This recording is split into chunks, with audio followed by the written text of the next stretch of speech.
Hello শিক্ষার্থীবৃন্দ, কেমন আছো সবাই?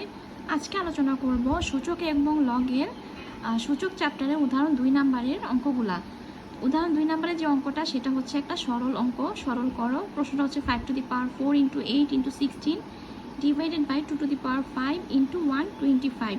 এটাকে সরল করার জন্য বলা হয়েছে।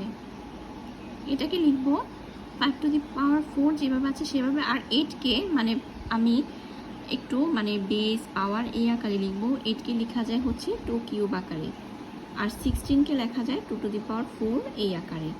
2 টু দি পাওয়ার 5 থাকবে। এবার 125কে লেখা যায় 5 কিউব আকারে।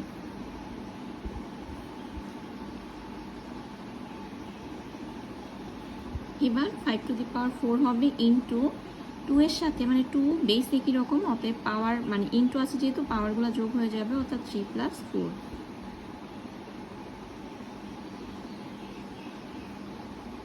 আচ্ছা, এখন 5 to the power 4 R 5 cube এটা লেখা যাবে এভাবে, আর 2 টু দি পাওয়ার 4 এবং 3 যোগ করলে হবে 7 মাইনাস 5। এই যে 5টা মাইনাস হয়ে যাবে। 4 মাইনাস 3 হচ্ছে 1, আর 2 টু দি পাওয়ার 7 মাইনাস 5 হচ্ছে 2। 5 ইন্টু 2 টু দি পাওয়ার 4 আর 2 স্কোয়ার মানে হচ্ছে 4, আর 4 5 20। এটাই হচ্ছে আমার অ্যান্সার।